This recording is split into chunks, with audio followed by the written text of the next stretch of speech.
السلام علیکم ورحمۃ اللہ تعالی وبرکاتہ۔ نحمده ونصلي ونسلم على رسوله الكريم اما بعد فاعوذ بالله من الشيطان الرجيم بسم الله الرحمن الرحيم ان الله وملائكته يصلون على النبي يا ايها الذين آمنوا صلوا عليه وسلموا تسليما اللهم صل على سيدنا ومولانا محمد معدن الجود والكرم وآله الكرام وابنه الكريم وبارك وسلم صلاة وسلاما عليك يا رسول الله صلی اللہ تعالی علیہ وسلم۔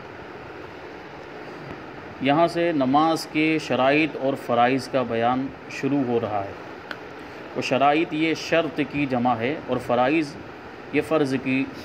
جمع ہے، یعنی حقیقت میں دیکھنے جاؤ گرامر کے اعتبار سے تو شریعتن کی جمع آئے گی شرائط اور فریضتن کی جمع آئے گی فرائض، لیکن اس کا واحد فرائض کا جو واحد ہے عام طور پر فرض بولا جاتا ہے اور شرائط کا واحد وہ شرط بتایا جاتا ہے۔ شرط جو ہم عام زبان میں بولتے ہیں، کسی چیز کے لیے کوئی شرط لگائی جاتی ہے تو اس کا یہ مطلب ہوتا ہے کہ شرط پائی جائے گی تبھی وہ چیز پائی جائے گی جس کے لیے وہ شرط ہے، اس کو مشروط کہتے ہیں۔ مشروط کا مطلب جس کے لیے وہ چیز جس کے لیے کوئی شرط لگائی گئی ہو، تو جب تک شرط نہیں پائی جائے گی مشروط بھی نہیں پایا جائے گا جس کے لیے وہ چیز جس کے لیے شرط لگائی گئی ہو۔ تو یہی بات جو ہے کہ نماز کے اندر بھی ہے کہ نماز کی جو شرطیں ہیں اگر ان شرطوں میں سے کوئی ایک شرط بھی نہیں پائی گئی تو پھر نماز درست نہیں ہوگی۔ اسی طرح فرائض کا معاملہ ہے۔ فرض کا معنی انتہائی ضروری چیز اور فرض کو رکن بھی کہتے ہیں، یعنی کسی چیز کا حصہ۔ تو جس طریقے سے کسی چیز کا کوئی حصہ کم ہو جائے تو وہ چیز ادھوری ہو جاتی ہے، ناقص ہو جاتی ہے، اسی طرح اگر نماز کا کوئی فرض رہ جائے تو نماز نہیں ہوتی، نماز صحیح نہیں ہوتی ہے، نماز فاسد ہو جاتی ہے۔ تو اسی وجہ سے ان دونوں چیزوں کی اہمیت بہت زیادہ ہے، شرائط کی بھی اہمیت بہت زیادہ ہے اور فرائض کی اہمیت بھی، دونوں کی اہمیت اور ضرورت تو تقریباً برابر کے۔ تو لیکن اب دونوں کو الگ الگ کیوں بیان کرتے ہیں؟ تو اس کا جواب یہ ہے کہ شرائط جو ہوتے ہیں وہ جس چیز کے لیے شرط ہوا کرتے ہیں وہ اس چیز سے باہر ہوتے ہیں، اس چیز سے پہلے پایا جانا ان کا ضروری ہوتا ہے، اور فرائض جو ہوتے ہیں، ارکان جو ہوتے ہیں وہ اس چیز کے اندر داخل ہوتے ہیں۔ تو شرائط، نماز کے شرائط یہ نماز سے پہلے پایا جانا ضروری ہے ان کا، اور نماز کے فرائض نماز کے اندر ان کا پایا جانا ضروری ہے۔ اسی کو بیان کرتے ہیں کہ شرط کسے کہتے ہیں؟ جس کے وجود پر کوئی شے موقوف ہو اور وہ شے کی ماہیت یعنی حقیقت سے خارج ہو اس کو شرط کہتے ہیں۔ یعنی شرط کے وجود پر دوسری چیز موقوف ہے، کیا مطلب؟ جس کے لیے وہ شرط ہے وہ چیز شرط پر موقوف ہوتی ہے، یعنی شرط پائی جائے گی تو وہ چیز پائی جائے گی، اگر شرط نہیں پائی جائے گی تو پھر وہ چیز بھی نہیں پائی جائے گی۔ اور یہ جو شرط ہوتی ہے وہ جس چیز کے لیے شرط ہے اس کی ماہیت اور حقیقت میں داخل نہیں ہوتی بلکہ اس سے وہ خارج ہوا کرتی ہے۔ ٹھیک ہے، جیسے یہاں نماز کے شرائط کی بات چلے گی تو سب سے پہلی شرط کو بیان کریں گے طہارت، پھر بیان کریں گے ستر عورت، استقبال قبلہ۔ تو یہ سب چیزیں جو ہیں شرائط، جو نماز کے شرائط ہیں، یہ نماز سے پہلے پائے جاتے ہیں، نماز کے اندر نہیں پائے جاتے، نماز سے خارج ہے، نماز سے باہر ہے۔ تو شرط کا مطلب یہ ہوتا ہے کہ وہ شے کی حقیقت اور شے کی ماہیت سے خارج ہوتی ہے، لیکن وہ جو شے ہے جس کی یہ شرط ہے اس کا وجود اس شرط پر موقوف ہوتا ہے، یعنی جب شرط پائی جائے گی تبھی وہ چیز پائی جائے گی۔ ٹھیک ہے، فرض سے کیا مراد ہے؟ تو فرض وہ ہے جو کسی چیز کی ماہیت یعنی حقیقت میں شامل ہو اور اسے رکن بھی کہتے ہیں۔ جیسے فرائض نماز ہے تو نماز کی حقیقت میں یہ فرائض شامل ہے، اس کا حصہ ہیں، اس کا رکن ہے۔ فرض اور شرط میں کیا فرق ہے؟ تو بیان کرتے ہیں کہ کسی شے کے شرط اور فرض دونوں اس کے لیے ضروری ہوتے ہیں۔ جیسے میں نے ابھی کہا کہ دونوں کی اہمیت تو برابر ہے، دونوں کی ضرورت تو برابر ہے، دونوں جس چیز کے لیے شرط ہیں یا فرض ہیں تو اس کے لیے بہت زیادہ ضروری ہوتے ہیں، اس چیز کے لیے ضروری ہوتے ہیں۔ فرق یہ ہے کہ شرط شے سے باہر ہوتی ہے اور فرض شے کے اندر ہوتا ہے۔ شے معنی چیز، جس چیز کے لیے وہ شرط ہے یا جس چیز کے لیے وہ فرض ہے، تو شرط اس چیز سے باہر ہوگی اور فرض جو ہے اس چیز کے اندر داخل ہوگی۔ صحت نماز کی کتنے شرائط ہیں اور کون کون سی شرطیں ہیں؟ تو صحت نماز کی 6 شرطیں ہیں۔ سب سے پہلے طہارت، نمبر 2 ستر عورت، نمبر 3 استقبال قبلہ، نمبر 4 وقت، نمبر 5 نیت، نمبر 6 تکبیر تحریمہ۔ تو ابھی ان ساری چیزوں کی یہ 6 جو شرطیں ہیں ان کی پوری تفصیل انشاءاللہ تبارک و تعالیٰ ایک ایک کر کے الگ الگ بیان کریں گے ڈیٹیل میں۔ تو یہ شرطیں ہو گئی ہیں، 6 شرطیں، ان کو یاد رکھنا بھی بہت ضروری ہے۔ یہ 6 شرطیں، طہارت، ایسی زبانی یاد ہو جانا چاہیے یہ چیزیں، طہارت، ستر عورت، استقبال قبلہ، وقت نیت اور تکبیر تحریمہ، ان کا جو ہے کہ بیان پورا الگ الگ آگے آئے گا۔ نماز میں کتنی چیزیں فرض ہیں، شرائط بیان کر دی، اب فرائض بیان کرتے ہیں کہ 7 چیزیں نماز کے اندر فرض ہیں۔ نمبر 1 تکبیر تحریمہ۔ اب غور کریں تو شرطوں کے آخر میں 6 نمبر پہ کیا بیان کیا؟ تکبیر تحریمہ، اور فرائض کے شروع میں پہلے نمبر پہ بھی تکبیر تحریمہ۔ تو شرائط میں بھی تکبیر تحریمہ ہے اور فرائض میں بھی تکبیر تحریمہ ہے، تو اس کی وجہ کیا ہے اس کو آگے بیان کریں گے۔ تو پہلا فرض ہے تکبیر تحریمہ، دوسرا ہے قیام، یعنی جو نماز میں کھڑے ہوتے ہیں اس کو قیام کہتے ہیں۔ نمبر 3 قراءت، قیام کے اندر جو قراءت نہیں، سورہ فاتحہ اور سورت وغیرہ پڑھی جاتی ہے اس کو قراءت کہیں گے۔ نمبر 4 رکوع، نمبر 5 سجدہ، نمبر 6 قعدہ اخیرہ، یعنی نماز کے آخر میں جو سلام پھیرنے سے پہلے بیٹھتے ہیں، ساری رکعتیں مکمل ہو جانے کے بعد، 2 رکعت والی نماز ہے تو 2 رکعت مکمل ہو جانے کے بعد، 4 رکعت والی نماز ہے تو 4 رکعت مکمل ہو جانے کے بعد جو قعدہ کیا جاتا ہے، جو بیٹھتے ہیں اس کو قعدہ اخیرہ کہا جاتا ہے۔ 4 رکعت والی نماز میں جو 2 رکعت پہ بیٹھتے ہیں وہ قعدہ اخیرہ نہیں، وہ تو بیچ والا قعدہ ہے، اس کو قعدہ اولیٰ کہا جاتا ہے، وہ فرض نہیں ہے، وہ واجب ہے۔ قعدہ اخیرہ جو ہے، آخر والا جو قعدہ ہوتا ہے وہ واجب ہوتا ہے، اور اس کو بہت سے لوگ قاعدہ بول دیتے ہیں۔ یہ قاعدہ نہیں ہے، قاعدہ اخیرہ نہ قاعدہ اولیٰ، وہ نہیں، قعدہ ہے، قعدہ اخیرہ اور قعدہ اولیٰ۔ قعدہ کا مطلب یہ ہوتا ہے بیٹھنا، بیٹھنے کا طریقہ، تو قعدہ، اس کو قعدہ اخیرہ کہیں گے۔ اور نمبر 7 خروج بصنعہ، یعنی اپنے عمل سے باہر نکل جانا، اپنے عمل سے نماز کے باہر نکل جانا۔ تو ہم نماز میں عام طور پر کس چیز کے ذریعے باہر نکلتے ہیں؟ سلام کے ذریعے باہر نکلتے ہیں، السلام علیکم ورحمۃ اللہ، السلام علیکم ورحمۃ اللہ۔ تو یہ سلام ایسی چیز ہے جس کے ذریعے ہم باہر ہو جا رہے ہیں، یہ ہمارا عمل، ایک ایسا ہمارا عمل ہے جس کے ذریعے ہم نماز سے باہر ہو گئے، تو اس کو کیا کہیں گے؟ خروج بصنعہ، خروج اپنے عمل سے نماز سے باہر ہو جائے۔ اب سلام کے علاوہ دوسرا کوئی بھی عمل کر سکتے ہیں جو نماز کے منافی ہو، نماز کے خلاف ہو، جیسے بات چیت کرنے لگ گئے، اٹھ کر چلے گئے، تو یہ بھی اپنے عمل کے ذریعے نماز سے باہر ہونا ہوا، لیکن چونکہ سلام کے ذریعے سے نماز سے باہر نکلنا واجب ہے تو وہ واجب چھوٹ جائے گا۔ اسی وجہ سے سلام کے ذریعے ہی نماز سے باہر نکلنا، یعنی نماز کو ختم کرنا، یہ ضروری ہے۔ تو یہ 7 فرائض بیان کیے۔ اب جو تکبیر تحریمہ کی بات آئی تھی کہ شرائط کے اندر بھی اس کا ذکر آ جائے اور فرائض کے اندر، دونوں میں اس کو شمار کیا، شرائط میں بھی اس کو شمار کیا اور فرائض کے اندر بھی تکبیر تحریمہ کو شمار کیا۔ تو اس کی وجہ کیا ہے؟ تو بیان کرتے ہیں کہ حقیقتاً تکبیر تحریمہ شرائط نماز میں سے ہے، یعنی نماز سے پہلے وہ نماز سے باہر ہے، وہ نماز کے اندر داخل نہیں ہے، مگر چونکہ افعال نماز سے اس کو بہت زیادہ اتصال ہے، اس وجہ سے فرائض نماز میں بھی اس کا شمار کیا جاتا ہے۔ وہ ہے تو نماز سے باہر، جیسے ہم دیکھیں تو نیت کرتے ہیں اور تکبیر تحریمہ کہتے ہیں اللہ اکبر، اس کے بعد نماز شروع ہوتی ہے۔ تکبیر تحریمہ جیسے ہی کہتے ہیں ویسے نماز شروع ہو جاتی ہے۔ تو اس اعتبار سے دیکھیں تو حقیقت سے تو باہر ہے، نماز کی حقیقت سے باہر ہے، نماز کے اندر داخل نہیں، لیکن اس کے بعد فوراً نماز شروع ہو جاتی ہے، جیسے ہی تکبیر تحریمہ کہی ویسے ہی نماز شروع ہو جاتی ہے۔ تو اس اعتبار سے، اس حساب سے دیکھیں تو ایسا لگتا ہے کہ نماز کے اندر داخل ہے، تو ایک حساب سے دیکھو تو نماز سے باہر ہے، اور دوسری حیثیت سے دیکھو تو نماز سے اندر معلوم ہوتی ہے۔ اس وجہ سے اس کو دونوں چیزوں میں شمار کیا، شرائط میں بھی شمار کیا اور فرائض میں بھی شمار کیا۔ تو سب سے پہلی جو شرط ہے وہ اس کو بیان کرتے ہیں۔ نماز کے شرائط میں جو پہلی شرط ہے طہارت، طہارت کا بیان۔ حالانکہ طہارت کا تفصیلی بیان جو اس سے پہلے گزر چکا ہے، جس میں وہ ساری چیزیں بیان کی، نجاستوں کا بیان آیا، پانی کا بیان آیا، وضو اور غسل وغیرہ ساری چیزوں کا بیان آیا، وہ تفصیل کے ساتھ ہم جان چکے ہیں، لیکن یہاں پر اور کچھ چیزیں باقی ہیں، اس کو جو ہے یہاں بیان کریں گے۔ طہارت کا بیان، یعنی نماز کے شرائط میں اس کے ضمن میں جو طہارت کا بیان آیا ہے اس کو یہاں سے جو ہے کہ بیان کرتے ہیں۔ تو سوال، نماز میں طہارت شرط ہونے سے کیا مراد ہے؟ طہارت کا مطلب یہ ہوتا ہے پاکی حاصل کرنا، طہارت کا مطلب کیا ہوتا ہے؟ پاکی۔ اب نماز چونکہ عبادت ہے، نماز کے اندر اللہ تبارک و تعالی، بندہ جو ہے وہ اللہ تبارک و تعالیٰ کی بارگاہ میں حاضر ہوتا ہے، لہٰذا ضرورت اس بات کی ہے کہ وہ بالکل صاف اور پاک اور ستھرا ہو کر اللہ تبارک و تعالیٰ کی بارگاہ میں حاضر ہو، یعنی اس کا بدن بھی پاک ہو، اس کے کپڑے بھی پاک ہوں، اور جس جگہ پر وہ نماز پڑھے گا وہ جگہ بھی پاک ہونی چاہیے۔ تو عام طور پر چونکہ مسجد کے اندر نماز پڑھتے ہیں اور مسجد کی پاکی کا خاص طور پر خیال کیا جاتا ہے، کیونکہ بڑی مقدس جگہ ہے مسجد، عبادت کرنے کی جگہ ہے، تو اس کا پاک اور صاف ہونا بہت ہی ضروری ہے، یہ تو مسلمانوں کی ذمہ داری ہے۔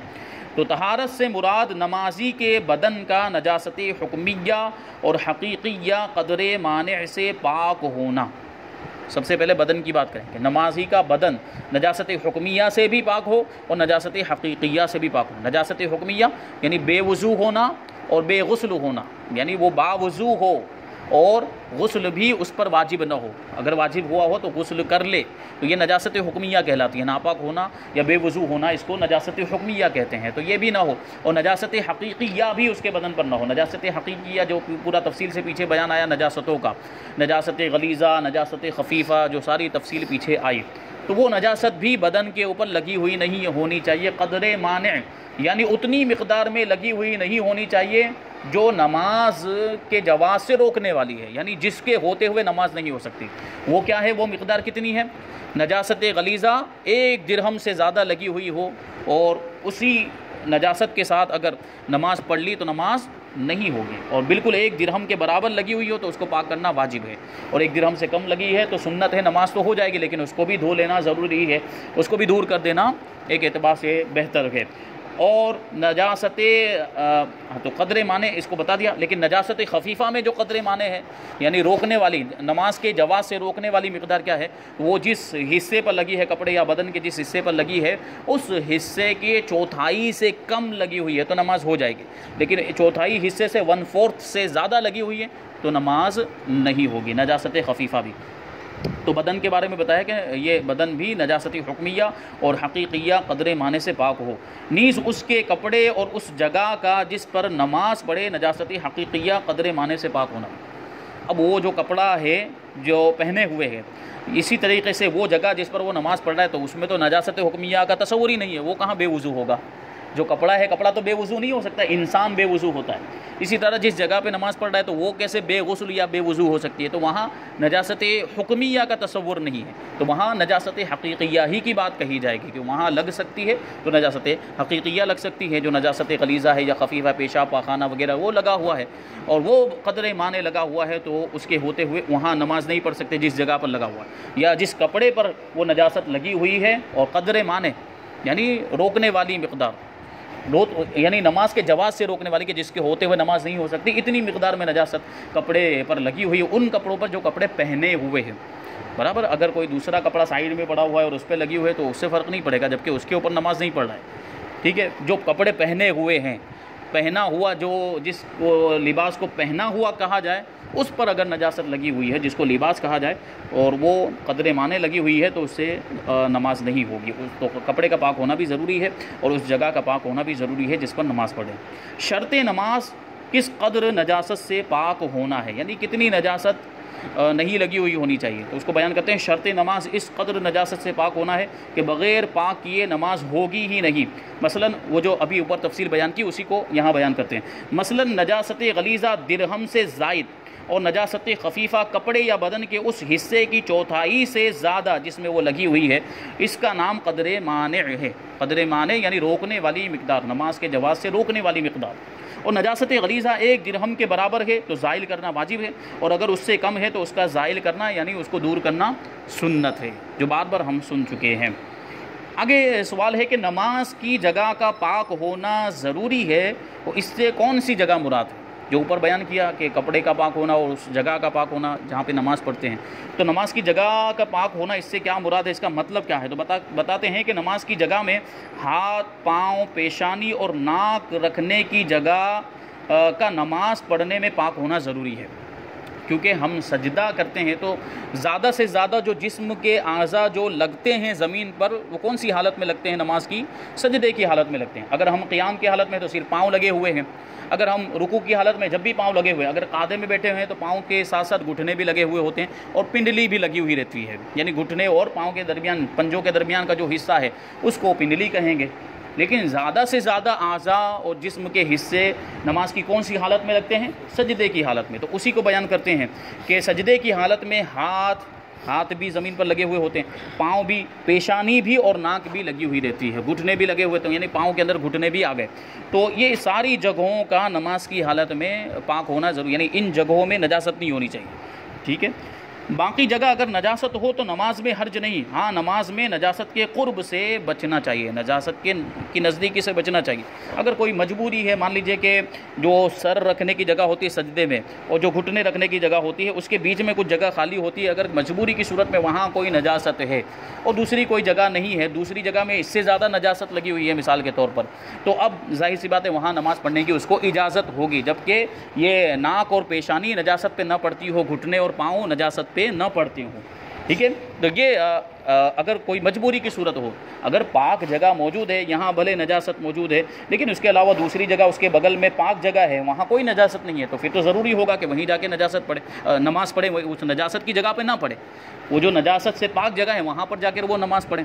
اسی لیے بیان کیا کہ نجاست کا قرب اچھا نہیں ہے، نجاست کے قرب سے بچنا چاہیے، یعنی قریب میں بھی اگر نجاست ہو تو یہ بھی بہتر نہیں، اس سے دور جا کر نماز پڑھنا چاہیے یا پھر وہ نجاست ہی کو دور کر دینا چاہیے، ٹھیک ہے۔ جیسے گھر میں مائیں بہنیں نماز پڑھتی ہیں، بچے نے پیشاب کر دیا ہے، اب نماز کا وقت ہوا تو یہاں پیشاب گرا ہوا ہے اور اس کے بغل میں نماز پڑھنا شروع کر دیا، تو یہ بہتر نہیں ہے، اس کو دور کر دیا جائے، یا اگر وقت نہیں ہے مثال کے طور پر ابھی اس کو صاف کرنے جائیں گے، وضو کیا ہوا ہے، دوبارہ وضو کرنا پڑے گا، اس کے چھینٹے اڑ سکتے ہیں، پھر دھونا پڑ جائے گا، یہ ساری چیزیں ہو سکتی ہیں، ابھی اس کو نماز پڑھنی ہے تو کیا کرے، گھر اگر ظاہر سی بات ہے گھر میں دوسرے بھی جو ہے کہ مقامات ہوتے ہیں، دوسری جگہ بھی ہوتی ہے، تو پیشاب کی جگہ کو چھوڑ کر دوسری جگہ چلی، یعنی جتنا دور جا سکتی ہو اتنی دور اس سے وہ چلی جائے، وہاں جا کے نماز پڑھے، اور اگر وقت ہے، اچھا خاصا وقت ہے کہ وہ اس کو آرام سے پاک صاف کر سکتی ہے، اس جگہ کو پیشاب وغیرہ جو بچے نے کر دیا تو اس کو پاک صاف کرنے کے بعد ہی نماز پڑھے، کیونکہ گھر کو اتنی دیر تک گندا رکھنا بھی تو مناسب نہیں ہے، جو نجاست ہے، جو گندگی ہے، اس کو جتنا جلدی ہو سکے اتنا جلدی دور کر دینا چاہیے، کہ جہاں گندگی ہوتی ہے، جہاں نجاست ہوتی ہے وہاں رحمت کے فرشتے نہیں آتے ہیں، اس بات کو بھی ذہن میں رکھنا چاہیے۔ آگے بیان کرتے ہیں کہ لکڑی کے تختے کا ایک رخ ناپاک ہے، کیا دوسرے رخ پر نماز پڑھ سکتے ہیں؟ لکڑی کا ایک تختہ، جیسے یہ لکڑی کا ایک تختہ ہے، یہاں نجاست لگی ہوئی ہے اور یہ چوڑا ہے، مثال کے طور پر اتنا چوڑا ہے، تو اب یہ اس طرف لگی ہوئی، تو کیا اس کو پلٹ کے ہم دوسری طرف کھڑے ہو کے نماز پڑھ سکتے ہیں؟ دوسری طرف نجاست نہیں، یعنی نیچے کی طرف مثال کے طور پر اس میں نجاست نہیں لگی ہوئی ہے، تو نیچے کا حصہ ہم اوپر کر کے اور نجاست والا حصہ نیچے کر کے کیا اس کے اوپر نماز پڑھ سکتے ہیں؟ تو اس کا جواب دیتے ہیں کہ لکڑی کا تختہ ایک رخ سے نجس ہو گیا، یعنی ناپاک ہو گیا، تو اگر وہ تختہ اتنا موٹا ہے کہ موٹائی میں چر سکے تو لوٹ کر اس پر نماز پڑھ سکتے ہیں، ورنہ نہیں پڑھ سکتے۔ یہ اتنا موٹا ہے کہ اس کو چیرا جا سکے، بیچ میں سے اس کے دو ٹکڑے کیے جا سکیں کاٹ کر، یہ موٹائی ایسے چوڑائی میں وہ اتنا موٹا ہے کہ اس کو کاٹ کر اس کے دو ٹکڑے کر سکتے ہوں، تو پھر اس کو پلٹ کے جو جس جگہ پر نجاست نہیں لگی ہے اس حصے پر، اس رخ پر کھڑے ہو کر نماز پڑھ سکتے ہیں۔ لیکن اگر اتنا پتلا ہے کہ اس کے دو ٹکڑے بیچ میں سے نہیں ہو سکتے، اس کو چیرا نہیں جا سکتا ہے، تو پھر وہ ایک ہی لکڑے کے حکم میں ہوگا، یعنی یہاں کی نجاست کا اثر ادھر بھی جائے گا، کا مطلب یہ ہے کہ اس کے پیچھے والے حصے کو بھی پھر ناپاک مانا جائے گا، یعنی جہاں نجاست نہیں لگی ہے وہاں پر بھی نماز نہیں پڑھ سکتے۔ کپڑے کے ایک طرف نجاست لگی ہو تو کیا دوسری طرف الٹ کر اس کے اوپر نماز پڑھ سکتے ہیں؟ یہ کپڑا ہے، مثال کے طور پر یہ کپڑا ہے،